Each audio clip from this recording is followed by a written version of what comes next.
Hello दोस्तों, स्वागत है आपका आज के हमारे इस नए वीडियो में। तो अगर आप चैनल पर पहली बार आए तो चैनल को सब्सक्राइब ज़रूर करें। आज के इस वीडियो में हम देखेंगे इस न्यू इवेंट को लेकर के पाकिस्तान में क्या डेवलपमेंट है, उनका क्या रिएक्शन है। तो जल्दी से शुरू करते हैं आज का। मेरे ख्याल में अहमियत इतनी होनी नहीं चाहिए थी, और अगर उसकी अहमियत है तो फिर आपकी पॉलिटिकल गवर्नमेंट जो है उसके कोई बिल्कुल हालात नहीं है।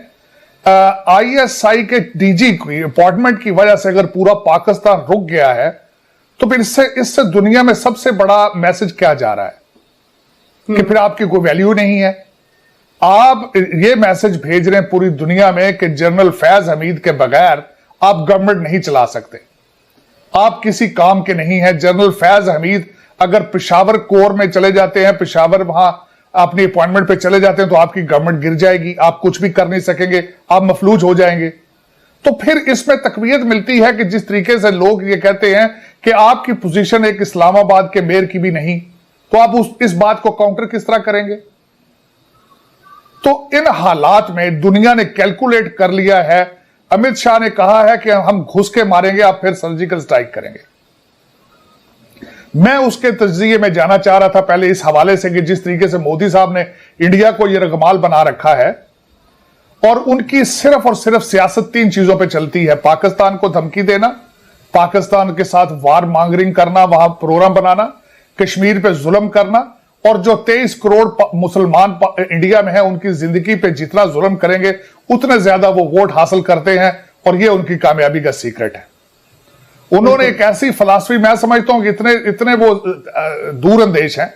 उन्होंने कहा है कि मेजॉरिटी पॉपुलेशन इंडियंस हिंदू की है, और उस मेजॉरिटी पॉपुलेशन में से मेजॉरिटी के वोट लेंगे, हम जीत जाएंगे, हमें किसी दूसरी माइनॉरिटी की जरूरत नहीं है, मखलूत गवर्नमेंट बनाने की जरूरत नहीं है। उन्होंने इसी को इस्तेमाल करते हुए अदलिया और वहां पे आपका मीडिया और आपकी आर्मी हर चीज जेब में डाल ली है, और मुझे नहीं उम्मीद कि वो आने वाले 20-25 साल कहीं जा सकेंगे। इन हालात में आपकी इंटरनल इतनी कमजोरी है कि जिसकी हद कोई नहीं, और आपके पड़ोसी आपको धमकियां देने शुरू हो गए, और वो मेरा मतलब वो हक पर जाना है इस चीज में।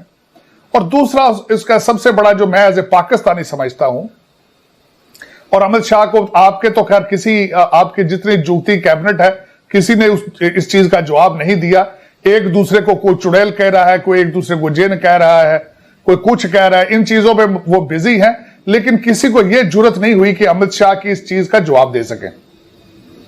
तो उसके जवाब में मैं दो चीजें, एक तो यह समझता था कि उनकी सियासी हरबा है, दूसरा यह कि गोवा में जहां यूनिवर्सिटी में खड़े होकर उन्होंने इस बात की धमकी दी है, उस गोवा में इलेक्शन होने वाले हैं मार्च 22 में, यूपी में इलेक्शन होने वाले हैं, उत्तर प्रदेश में इलेक्शन होने वाले हैं, 4 स्टेटें हैं ऐसी, 5 स्टेटें हैं जिनके मार्च 22 में इलेक्शन होंगे, और उनको हिंदू वोटों की जरूरत है, उनको उन्होंने खुश करना है, और उन्होंने ये धमकी लगा दी।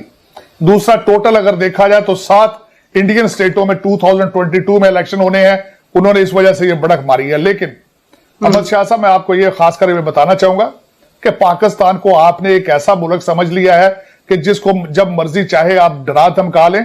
पाकिस्तान को सिर्फ मेरे ख्याल में 2000 से 5000 लोगों ने यह रगमाल बनाया है। वो ऊपर जो जिनको आप एलीट कहते हैं, जिनको आप इलेक्टेबल कहते हैं, जिनको आप करप्ट ब्यूरोक्रेसी कहते हैं, जिनको आप एस्टेब्लिशमेंट कहते हैं, अगर उन 2000 से 5000 लोगों से जान छूट जाए तो पाकिस्तान का हर शहरी ये फौजी है, और पाकिस्तान की फौज है वो भी जानती है। आपने पिछली दफा आपका पायलट गिरा था तो बड़े उन्होंने तरीके से वापस किया था। इस दफा हो सकता है वो चाय ना पिलाएं, वो कुछ और पिलाएं उसको। और ये आपकी बिल्कुल गलतफहमी है अमित शाह साहब। अगर आपको इतना इत्मीनान है चीजों का तो कुछ करके देख लें। पाकिस्तानी वाली चूड़ियां नहीं पहनी। आपने इंडिया की सर्जिकल स्ट्राइक के हवाले से बात की, तो मेरा इसी से रिलेटेड एक छोटा सा और क्वेश्चन है। मैं चाहूंगी कि अपने आंसर में आप इसका भी जवाब दे दें कि ये बयान उस वक्त आया है कि जब अमेरिका की नायब वजीर खारजा अपना दौरा मुकम्मल करके वापस गई हैं। क्या आप समझते हैं कि इस एक धमकी के पीछे वो एक आशीर्वाद भी मौजूद है जो अमेरिका और भारत के अपने आपस के जो ताल्लुकात बहुत तेजी से आगे बढ़ रहे हैं, वो भी एक बीच में वजह हो सकती है?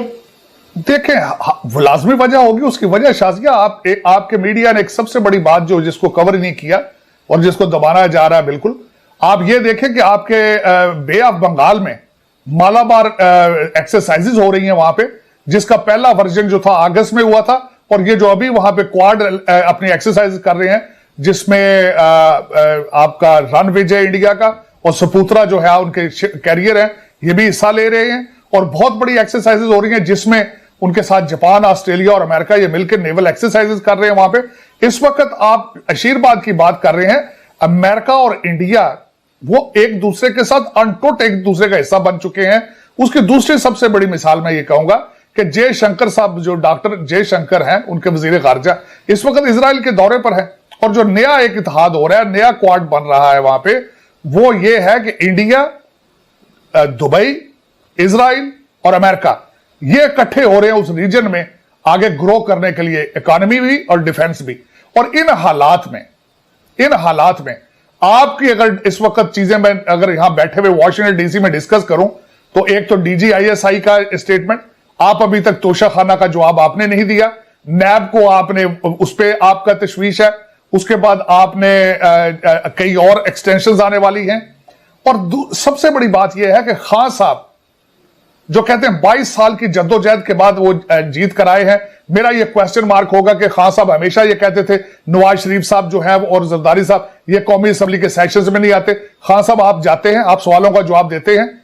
इस वक्त आपकी कौमी असम्बली मफलूज हो चुकी है।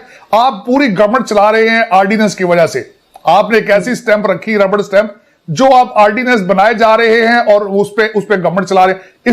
इसको गुड गवर्नेंस कहेंगे आप? कि आप एक जमहूरियत को आप आगे लेके आना चाहते हैं। आपने मैं कई चीजें और भी डिस्कस करना चाहूंगा बल्कि अगले इसी सेगमेंट में, कि जो नौजवान आपके इस वक्त नौजवान और इकॉनमी जो मायूस हैं लोग, आप उनके लिए क्या कर रहे हैं? मेरी एक यहां पे महंगाई के हवाले से एक बात ये जरूर करना चाहूंगा कि आपने हजरत उमर की मिसाल देते हैं हर चीज में। लोगों का आपके ऊपर इत्मीनान उठ चुका है। इस महंगाई के हालात में लोग आपके साथ खड़े तब होते अगर आपने अकाउंटेबिलिटी की होती। अगर आपके वुज़रा, आपके MNA वो 5-5 करोड़ की गाड़ियों में घूमते हैं और 4-4 गाड़ियां लेके घूमते हैं, इन हालात में गरीब का बच्चा जो 20 से 25 हजार कमा रहा है वो उनको देख रहा है, उनका आपसे इत्मीनान उठ चुका है। और जिस तरीके से रिंग रोड के डाके पड़े हैं, जिस तरीके से आपके वो हबीब बैंक कॉन्ट्रैक्ट में 7 अरब रुपए का डाका पड़ा है, आप उन पे खामोश रहे हैं, आपने अकाउंटेबिलिटी नहीं दी है। लोग अब आपकी बातों पे यकीन नहीं करते। इन हालात में जरूरी था कि आप लीडरशिप दिखाते, आप लोगों को अपने पेट से कपड़ा उठा के दिखाते कि देखें कि अगर आप भूखे हैं तो हम भी भूखे हैं। लेकिन आपने शुगर माफिया को साथ टेबल पे बिठा रखा है, बिजली माफिया के साथ आप हैं, आप हर माफिया को आपने अपनी कैबिनेट में बैठा रखा है। तो लोग आपके साथ आपकी महंगाई पे जो तकारीर हैं उन पे किस तरह एतमाद करेंगे? क्यों करेंगे एतमाद? क्योंकि हर करप्ट आदमी के साथ आप खड़े हैं, अकाउंटेबिलिटी आप नहीं कर सके।